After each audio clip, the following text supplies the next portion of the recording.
We turn our attention to the French papers now. Have a look and see what is making the front pages with Elena.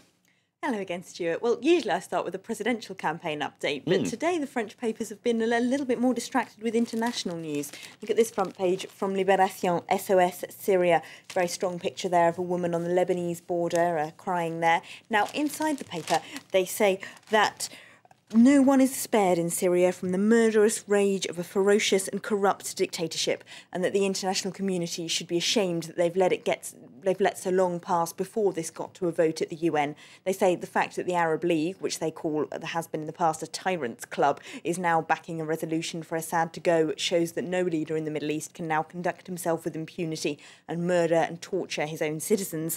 It's a very strongly worded editorial there. But they do point out inside that Assad still has some advantages. We can't necessarily assume he will be pushed out by any of this diplomatic manipulation. Firstly, the Arab League plan that's on the table relies on the assumption that if he did agree to give up power, then that there are people within his government, within his regime, who might be amenable to lead a democratic transition. The paper says there's no evidence that would actually happen. The high command in Syria still remains very united behind Assad.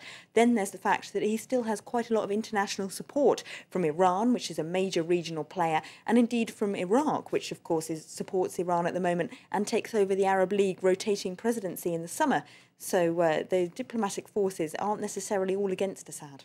And other international stories making the French papers, Senegal this time. Exactly, at Senegal, the Abdoulaye Wade, of course, refusing to give up power, insisting he's going to stand again for a third time in that election, which has sparked demonstrations on the streets in Dakar. That's on the front page of Le Monde, which have this very strongly worded editorial, again headlined, "Just retire, Mr. Wade." Now, they say despite judicial opinion, despite warnings from Europe and American allies, despite his age, he's 86, he's insisting on presenting himself again at those elections. They point out that Senegal is one of the few African countries that hasn't seen any coups since independence, and they say it would be a shame if an old man's vanity was allowed to get in the way of the country's democratic record. They also point out that his record as president hasn't been great.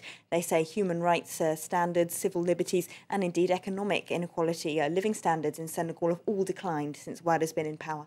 And if it's not French politics, as you alluded to earlier, it's corruption cases that you're always talking about. I know they're interlinked, but you've got corruption cases on the front of the papers again. One of our long-standing corruption cases is back, Stuart. It's in here in the Parisien. It's Karachi Gate again. Of course, that's the investigation into who killed 11 French engineers who died in a bomb attack in Karachi in 2002. The suspicion is that was a revenge attack for when President Chirac cancelled kickbacks on Pakistani arms deals.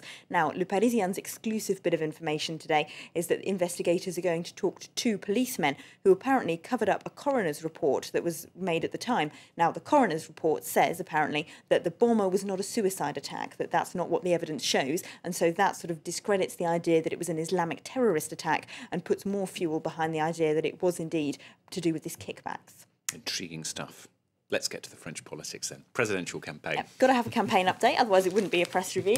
So, Canard enchaîné, they're attacking Nicolas Sarkozy yet again. They've got India might be buying 126 Rafale planes, but Sarkozy is still on an ejector seat. Of course, he's been attacked from pretty much every angle this week as he seems to be quite behind the curve, falling down in the polls, and even on his own side, they're attacking his tactics. The Figaro, though, have still come up with some advantages he might have to take on Hollande. They've managed to find an opinion poll that shows that the majority of French people think that he's best placed to cut the deficit. Unfortunately, the same opinion poll puts Hollande ahead on half a dozen other criteria, like improving education and improving the reforms in the economy of France. But nevertheless, the paper says that Sarkozy is just suffering the same electoral fate of anyone who puts in major reforms, which is that the public take a while to get used to these things. The problem is, of course, that Sarkozy hasn't got time to allow the public to get used to anything. He's got an election in 3 months.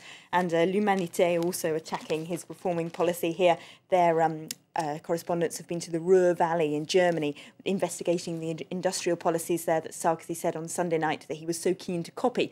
And they say that actually that's just, it might not have increased unemployment, but it sent wages down and increased insecurity. Makes a change. French politics at the end. All right, Elena, thanks very much, Elena Casas, with the newspaper review here on France 24.